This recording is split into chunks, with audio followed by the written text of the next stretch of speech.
साथीहरु तपाईहरुको पनि मोबाइलमा यदि वाइफाई कनेक्टेड छैन अथवा तपाईको घरमा वाइफाई छैन भने यो भिडियोलाई पुरै हेर्नुस्। अब तपाईले यो 5 मिनेटलाई स्किप नगरिकन हेर्नुस्। म ग्यारेन्टी दिन्छु यो भिडियो तपाईलाई एकदमै हेल्पफुल हुन सक्छ। यदि यो भिडियो 5 मिनेट हेरिसक्दा पनि तपाईलाई अलिकति पनि हेल्पफुल भएन भने तपाईले मेरो च्यानललाई अनसब्स्क्राइब गरेर जान सक्नुहुन्छ। सो तपाईहरु यदि वाइफाई छैन तैपनि तपाई वाइफाई जसरी नि तपाईले एकदमै डाटालाई अलिकति सेभ गरेर चलाउन चाहनुहुन्छ भने यो भिडियोलाई चाहिँ एकदम फुल्ली हेर्नु होला। म तपाईलाई एउटा इन्फर्मेसन दिदै छु। So hello guys, this is Sujan and welcome back to my channel Yes Technical Planet.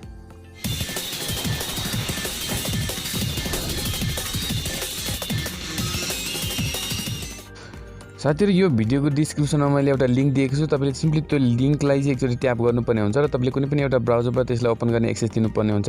जस्तो कि मैले यहाँनेरि एउटा क्रोम ब्राउजरलाई एक्सेस दिँदै छु। सो त्यसपछि तपाईले कुनै पनि एउटा जीमेल आईडीलाई सेलेक्ट गर्नुपर्ने हुन्छ र तपाई पुग्नुहुन्छ आफ्नो ड्राइभमा र कुनै यस्तो खालको इन्टरफेस तपाई यहाँ देख्न सक्नुहुन्छ। र यहाँनेरि तपाईको एउटा एप्लिकेसन रहेको छ। यो एप्लिकेसनलाई सिम्पली तपाईले डाउनलोड गर्नुपर्ने हुन्छ। जसको लागि तपाईले सिम्पली 3 डटमा क्लिक गर्नुपर्ने हुन्छ र यहाँनेरि डाउनलोड भन्ने अप्सनमा एकचोटी ट्याप गर्नुपर्ने हुन्छ र तपाईको डाउनलोड सुरु हुन्छ। तपाईले डाउनलोड नहुन्जेलसम्म चाहिँ यसलाई वेट गर्नु होला।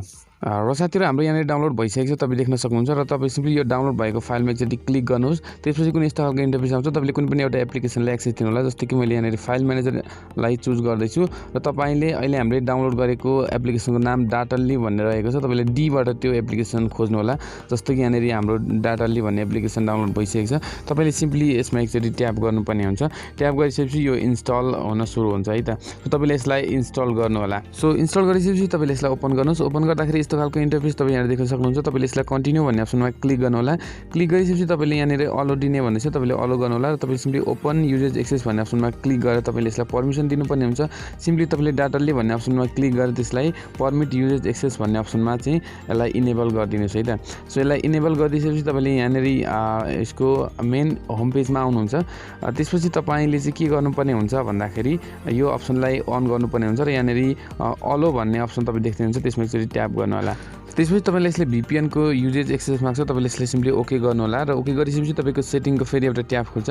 त्यसमा पनि तपाईले यसलाई अलो गर्नु होला कुनै यस्तो तरिकाबाट। र अब साथीहरु तपाईहरु आइसक्नु भएको छ डाटल्ली भन्ने एप्लिकेसनको होम पेजमा र यहाँनेर तपाई अब यसको चमत्कार हेर्न सक्नुहुन्छ। अब यो एप्लिकेसन वास्तवमा एउटा डाटा सेभर एप्लिकेसन हो। यसले तपाईको ब्याकग्राउन्ड डाटालाई चाहिँ बिल्कुलै बन्द गरिदिन्छ र यो एप्लिकेसन कनेक्ट गरिसकेपछि माथि तपाईले एउटा VPN जुन लोगो देख्दै हुनुहुन्छ, तपाईले एउटा भर्चुअल प्राइभेट नेटवर्क चाहिँ क्रिएट गर्न सक्नुहुन्छ। तपाईले आफ्नो आईडी तपाईले लुकाएर एउटा ब्राउजिङ गर्न सक्नुहुन्छ इन्टरनेटमा। एउटा VPN चाहिँ तपाईले फ्री अफ कस्टमा पाउनुहुन्छ। र अर्को एउटा जादुको यसले के गर्छ भन्दाखेरि तपाईको डाटा कति खर्च हुँदैछ कुन एप्लिकेसनमा भनेर यसले चाहिँ सजिलैसँगले मोनिटर गर्न सक्छ र हामीले चाहिँ यसलाई ट्र्याक गर्न सक्छौं। फर एक्जाम्पल मैले एकछिन अहिले फेसबुक चलाएँ भने अब तपाईको 1 MB फेसबुक चलाउँदा यदि काटिसकेको छ भने यसले अब पपअप एउटा विन्डो खोल्छ 1 MB काट्न थालिसकेपछि। जस्तै तपाई यहाँ देख्न सक्नुहुन्छ हाम्रो 1 MB चलिसकेको छ फेसबुकमा। यसरी तपाईले जति चलाउनुहुन्छ यहाँनेरि यसले शो गर्दै जान्छ कति MB सक्यो। यहाँबाट तपाईले के पत्ता लगाउन सक्नुहुन्छ भने तपाईको डाटा कति खपत हुँदैछ कति बाँकी छ यहाँदेखि तपाईले सजिलै पत्ता लगाउन सक्नुहुन्छ। सो तपाईले फेसबुक मात्र हैन टिकटक युट्युब लगायतका जुनसुकै एप्लिकेसन अथवा तपाईको फोनमा भएका जुनसुकै एप्लिकेसन खोलेर चलाउनुहुन्छ डाटा खोलेर भने त्यो एप्लिकेसनले कति डाटा खपत गर्दैछ भन्ने कुरा चाहिँ इन्स्ट्यान्ट देखाउँछ तपाईलाई। तपाईले डाटा घरिघरि चेक गरिराख्नु पर्दैन। सो यहाँबाट तपाईलाई चाहिँ डाटा बचत गर्न सहयोग पुग्छ एउटा कुरा। सो अब अरु कुराहरु के रहेको छ म यसको एप्लिकेसनमा फेरि गएर तपाईलाई देखाउँदै छु है त। र साथीहरु म तपाईलाई यो एप्लिकेसनको केही अप्सनहरुको बारेमा सामान्य जानकारी दिँदै छु। जस्तै यहाँनेरि म्यानेज डाटा भन्ने अप्सनबाट तपाईले के गर्न सक्नुहुन्छ भन्दाखेरि डाटालाई मोनिटर गर्न सक्नुहुन्छ। आजको दिनभरिमा तपाईले कति डाटालाई चलाउनु भयो र यो हप्ता तपाईले कति चलाउनु भयो र यो महिना कति चलाउनु भयो भनेर यहाँनेरि तपाईले हेर्न सक्नुहुन्छ।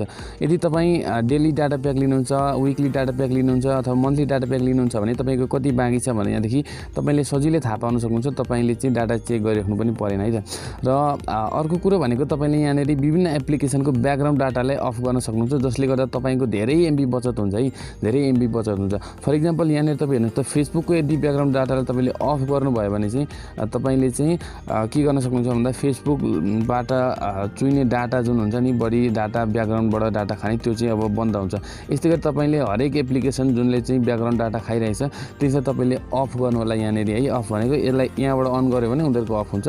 सो यहाँबाट हरेक एप्लिकेसनलाई तपाईँले के गर्नु होला भने ब्लक गर्नु होला, जसले गर्दा तपाईँको एमबी धेरै मात्रामा बचत हुन्छ है। सो यसो गर्नुभयो भने तपाईँको एमबी बच्न जान्छ। र साथीहरू यहाँनिर अर्को अप्सनमा आउँदाखेरि तपाईँ देख्न सक्नुहुन्छ डेली लिमिट भनेको छ। यहाँनिरबाट चाहिँ तपाईँले के गर्न सक्नुहुन्छ भने तपाईँको जस्तै तपाईँ डेली डाटा प्याक लानुहुन्छ र तपाईँको केही डाटा प्याक मात्रै बाँकी छ, जस्तै तपाईँको 300 MB बाँकी छ भने तपाईँले यहाँनिर 300 MB सेट गर्नुभयो भने के हुन्छ भने जब तपाईँको 300 MB सकिन्छ तब डाटा चल्नै छोड्छ, जसले गर्दा तपाईँको पैसा काटिनेबाट बच्छ है तपाईँको।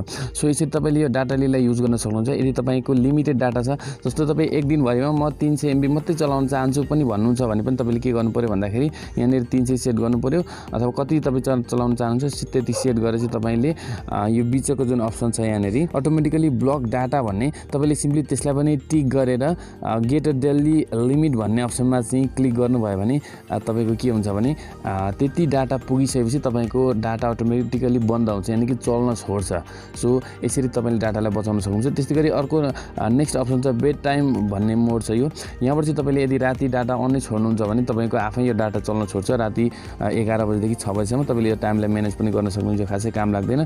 सो इमर्जेन्सी भन्ने जुन अप्सन यो पनि तपाईँले खासै काम लाग्दैन। यो ट्र्याक हटस्पट भन्ने अप्सन चाहिँ तपाईँलाई के काम लाग्छ भने यदि तपाईँ कसैलाई हटस्पट अन गरिदिँदै हुनुहुन्छ, उसले चलाउँदैछ भने तपाईँ कति एमबी चलाइसकेपछि उसको डाटा नचल्ने बनाउन चाहनुहुन्छ त्यो चाहिँ तपाईँले यहाँनिर सेट गर्न सक्नुहुन्छ है। जसको लागि तपाईँले कति एमबी उसले चलाओस् त्यसपछि नचलोस् भन्ने चाहनुहुन्छ त्यति एमबी सेट गरिसकेपछि ट्र्याक हटस्पट भन्ने अप्सनमा क्लिक गर्नुभयो भने तपाईँले कसैलाई हटस्पट अन गरिदिएको बेला उसले लिमिटेड डाटा मात्रै युज गर्न सक्छ।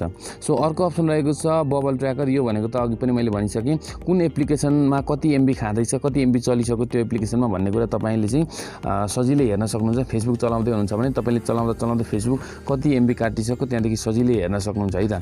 यसरी तपाईँले चाहिँ यदि तपाईँको घरमा वाइफाई छैन भने पनि तपाईँ आफ्नो भएको डाटालाई पनि सदुपयोग गरेर नेटमा एकदमै धेरै मजा लिन सक्नुहुन्छ। नत्र भने तपाईँको धेरै एप्लिकेसनले तपाईँको धेरै एमबीलाई चाहिँ त्यत्तिकै नष्ट गरिरहेको पाउँछन्।